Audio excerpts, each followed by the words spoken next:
إن الحمد لله نحمده ونستعينه ونستغفره ونعوذ بالله من شرور أنفسنا وسيئات أعمالنا من يهده الله فلا مضل له ومن يضلله فلا هادي له أشهد أن لا إله إلا الله وحده لا شريك له وأشهد أن محمدًا عبده ورسوله يا أيها الذين آمنوا اتقوا الله حق تقاته ولا تموتن إلا وأنتم مسلمون أما بعد فإن أصدق الحديث كتاب الله وخير الهدي هدي النبي صلى الله عليه وسلم وشر الأمور محدثاتها وكل محدثة بدعة وكل بدعة ضلالة وكل ضلالة في النار.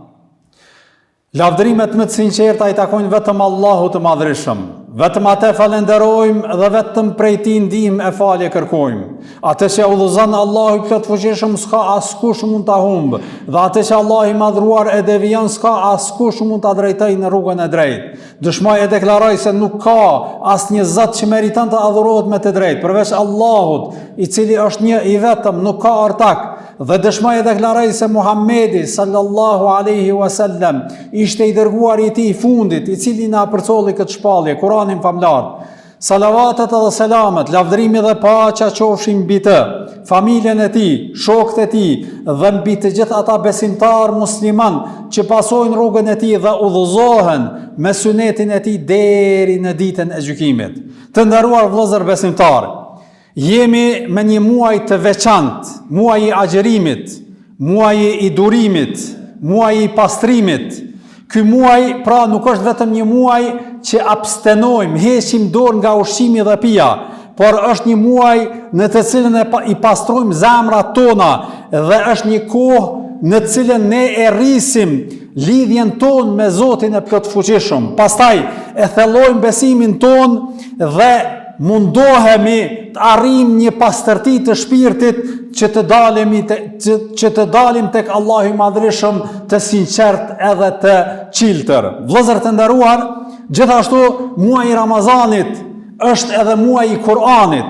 Prandaj neve me lejen e Allahut sot kemi zgjedh që së bashku ta komentojmë një ajet apo ta lexoj para juve një fjalë të Allahut të Madhërisëm dhe të ndalemi në këtë ajet dhe të meditojmë rreth dobive të cilat mund t'i nxjerrim nga kjo fjalë e Zotit të Madhërisëm. Për arsye se vërtet leximi I Kur'anit, vëllezër të nderuar, nuk bëhet vetëm me gojë, po gjithashtu bëhet edhe me zemër, edhe bëhet duke meditu edhe reflektu në ato porosi edhe mësime të cilat na I tregon Zoti I Madhërisëm në fjalët e Tij në Kur'anin famlar.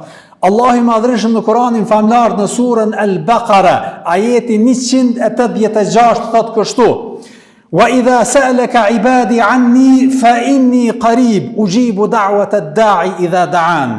Përkthimi, po thot e kur robrit e mi të pyesin ty, o Muhammed, unë jam afër, I përgjigjem lutjes së lutësit kur ai me lutet mua. Kështu po thot Allahu I Madhërisëm dhe kështu po tregon gjendjen e besimtarit nëse ai I drejtohet me lutje krijuesit të tij, Zotit të plotfuqishëm.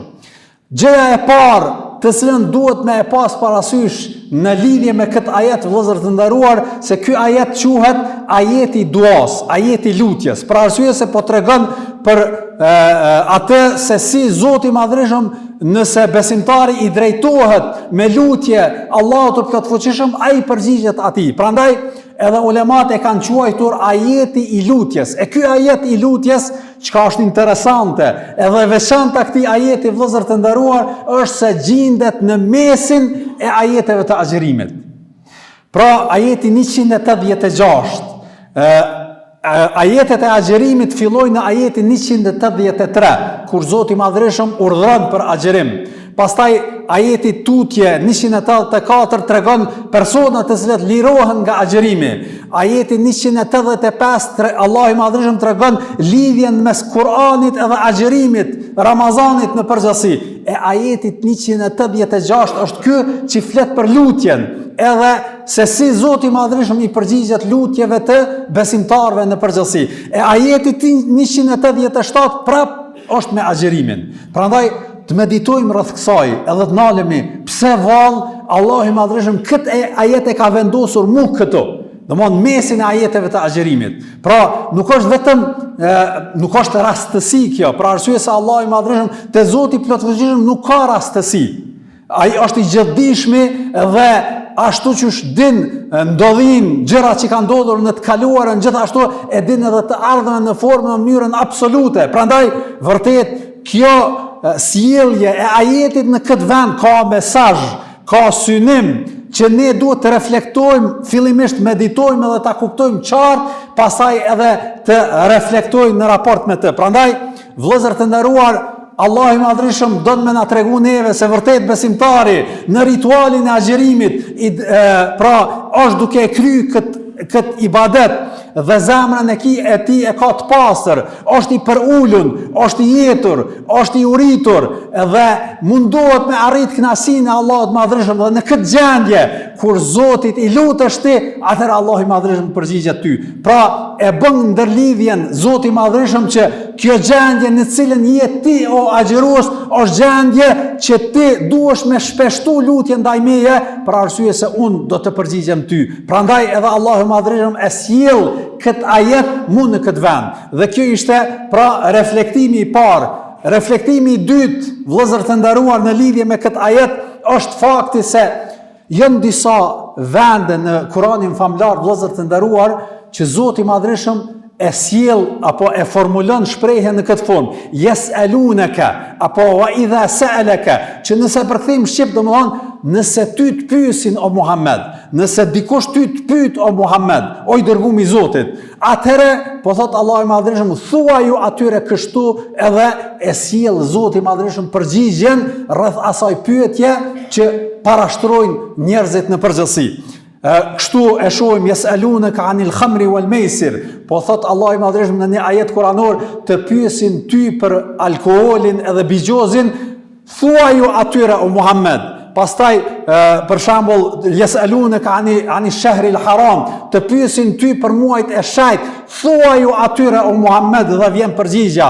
Kështu janë prafërsisht 14 vende në Kur'anin famlar në këtë formë. Pra vjen ajo raporti struktura e formulimit, pra pyetja drejtuar profetit Muhammedit sallallahu alaihi wasallam, pastaj përgjigja përmes tij. Mirë, po çka është e veçanta në këtë ajet? Po e shohim Allahu i Madhërisht, wa idha sa'alaka, nëse ty të pyesin o Muhammed për mu, nuk ka thonë thuju atyne, po më njerë ka thonë unë jam afër i përgjigjem lutjes së lutësit kur ai më drejtohet mu. Pra e ka largu edhe fjalën thuaju. Në ajetet tjera, në të gjitha ajetet, po thot Allahu i Madhërisht, thuaju atyre. Këtu e ka largu fjalën thuaju vetëm për të tregu afërsinë e Zotit Madhërisht edhe atës që vërtet nuk ka nevojë për ndërmjetësim as fjala thuaju ndërmjet Zotit edhe teje. Pra kjo është ajo veçantia e këtij ajeti, vëllezër të nderuar, dhe kjo afërsi, kjo nder, kjo mirësi, kjo mëshirë që Allahu i Madhërisht e manifeston në këtë formë tek robërit e tij në përgjithësi të besimtarët, don me tregu që vërtet ndërmjet Zotit, Allahut, krijuesit ton, edhe teje nuk ka nevojë kur kush me kanë mes. Nuk ka nevojë ndërmjetësim, nuk ka nevojë për sekretar, nuk ka nevojë, a ke pa nga njëherë kur e keni ndonjë vështirësi, ndonjë smundje, edhe thirr mjekun në telefon, edhe lidhje zanë, edhe ti bash marak mundohesh, te Zoti nuk ka nevojë kështu. Gjithmonë e ki afër, gjithmonë e ki do të hapër lidhjen, e vetmja që kërkohet prej teje është që ti me ju drejtu atij. Prandaj edhe Allahu i Madhërisht në këtë formë e ka formulu këtë ajet me tregu afërsinë e Zotit plotfuqishëm me robërit e tij në përgjithësi. Dhe ky ishte reflektimi i dytë. Reflektimi i tretë në lidhje me këtë ajet, vëllezër të nderuar, është gjithashtu i veçantë. Ajo është se apo e shihni sa bukur, sa fuqishëm kur po thot Zoti i Madhërisht, e kur robërit e mi, o Muhammed, të pyesin ty, unë jam afër. Unë jam afër, do thot formulimi afër, që me një fjalë përgjigja ime nuk do të vonoj, E jotja është që ti më ju drejtu atij e Allahu i Madhërisht do të përgjigjë ty në formën edhe mënyrën më të shpejtë. Dhe kjo afërsi si funksionon? Si ndodh kjo? Po e tregoj me një shembull thjesht që e përmendën disa ulema, disa dietarë që kanë shkruar në lidhje me zuhdin edhe për ulsin e robit në përgjithësi karshi Zotit të plotfuqishëm. Me një rast tregojnë se Musa a.s. vëllezër të nderuar me popullin e tij kanë pas një kohë thatësirës, ka pas shi. Edhe Musa a.s. ka dalë me popullin me lut Zotin e Madhreshëm për shi. Kanë dalë në një vend, në një mejdan, edhe ju kanë drejtu ati, e kanë falë namazin e shiut, e kanë lut, por nuk ka pas shi, nuk ka arë shiu.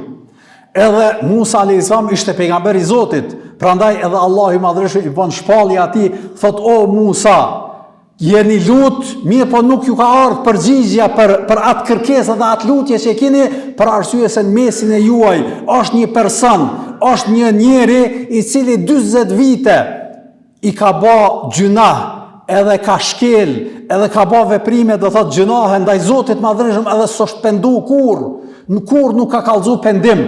Prandaj edhe për shkak të tij ju jeni duke u privu, duke u ndalu nga begatia e shiut. Atëherë Musa a.s. i kthehet popullit vet edhe thot, o popull, thot qështu më ka thonë Zoti i Madhreshëm, prandaj mesin e neve është një person, ai duhet me dal prej neve, kështu që për me arshiu. Dhe në atë moment ky i cili e ka kuptuar që bëhet fjalë për veten e tij, domthon ky njeri që ishte në mesin e tyre, thot subhanallah, thot çfarë pozite të kam, jam tash me dal bëhen ahor para njerëzve. Për arsye se po shtrohna, nënçmohna, që unë jam sebeb i tyne dhe unë të këkshna aj mëkatari i madh që 40 vite nuk e kum lut Zotin Madhreshëm me më falë, andaj ndalet aj në veten e tij, i drejtohet Zotit Madhreshëm me sinqerisht, direkt, edhe thot, o Allah, që 40 vite po të bëj gjunah, edhe kur së më ke bahur, së më ke poshtru para njerëzve, gjithmonë ma kem shef, edhe kësaj here po të lutëm mbulëma këtë met, edhe po pendona sinqerisht, edhe mosëm bë që me dal haptas para njerëzve, para nëma pendimin, po të kthehen aty, edhe pibi pishmon për këtë ato gjënohat të cilat i kanë bë. Sinqerisht, me zemër të qiltër, edhe në ato momente fillon me rashi. Edhe Musa a.s. çuditet, thot, o Allah, o Zot, domthon ka filluar me rashiu, mirë po nuk ka dalë mesin ton ai njeri i cili ka mëkatu 40 vite.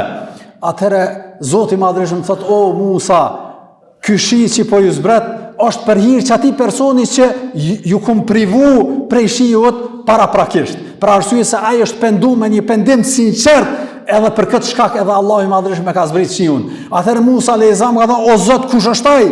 Ma trego se nuk e njoftëm. Atëherë thot Allahu i Madhreshëm, dëgjoni këtë. Thot Allahu i Madhreshëm, o Musa, kur e kum mbulu atë 40 vite kur ka bë gjunah, nuk e kum publiku, nuk e kum nxjerr, atëherë çysh po mendon tash kur është penduar me një pendim sinqert, me dal edhe me parasit para njerëzve. Edhe nuk kanë arrit me kuptu, për arsye se, që thash pak më herët, kjo lidhje është vetëm ndërmjet robit edhe krijuesit të tij, Allahu të plotfuqishëm. Dhe kjo është, do të thotë, reflektimi i tretë, vëllezër të nderuar. Kjo afërsi duhet kuptohet qartë, edhe ta kem parasysh vazhdimisht, nëse dojmë me qenë prej atyre pra që e arrim pranimin e lutjes nga ana Allahut të Madhreshëm, pra një pendim i sinqert, i qiltër, dhe Allahu i Madhreshëm është ai i cili fal, e te i kalon, edhe e pret robin e tij, po gjithashtu edhe nuk e poshtron kur ai është i sinqert me pendimin e tij. Reflektimi i katërt, vëllezër të nderuar, që gjithashtu është i rëndësishëm, është se ku po thot Allahu i Madhreshëm, i përgjigjem lutjes së lutësit kur ai më drejtohet edhe më lutet mua. Çfarë po kuptojmë nga kjo? Po kuptojmë, vëllezër të nderuar, se vërtet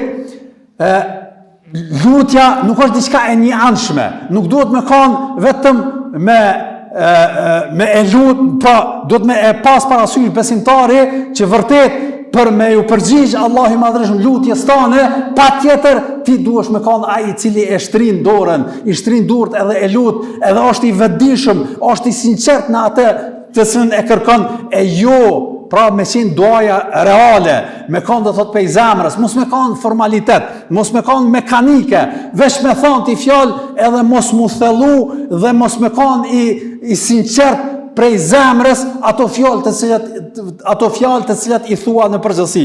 Për arsye se vërtet edhe pejgamberi sallallahu alaihi wasallam na thot që Allahu i Madhërisht nuk e pranon një lutje të një besimtari që e bën do thot me një zemër të shpërqendruar, domthon me një zemër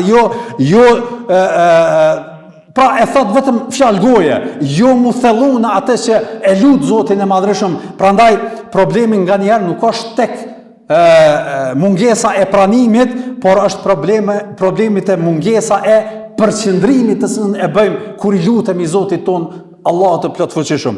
Pra ajeti vazhdon edhe ka dobi të shumta nga këto fjalë të Zotit Madhërisht, nga ajeti i surës Al-Baqara 186. Ne i nxorëm vetëm 4 reflektime, ka edhe tjera të shumta, mirë po për shkak të kohës po ndalemi këtu, edhe ju rekomandoj, edhe ju preferoj që gjatë këtij muajit Ramazanit të ndaleni në këtë ajet fillimisht ta lexoni përkthimin dhe të meditoni rreth tij, po gjithashtu edhe të lexoni se çfarë kanë thënë komentatorët në lidhje me këtë ajet, për arsye se vërtet është ajeti i cili më së shumti lidhet besimtari me të në këtë muaj të bekuar të Ramazanit.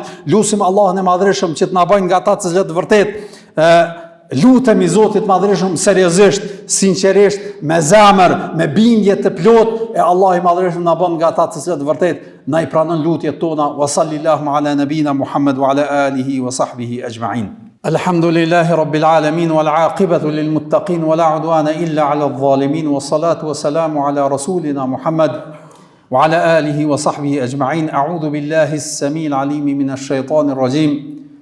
إن الله وملائكته يصلون على النبي يا أيها الذين آمنوا صلوا عليه وسلموا تسليما اللهم صل على محمد وعلى آل محمد كما صليت على إبراهيم وعلى آل إبراهيم إنك في العالمين حميد مجيد اللهم بارك على محمد وعلى آل محمد كما باركت على إبراهيم وعلى آل إبراهيم إنك في العالمين حميد مجيد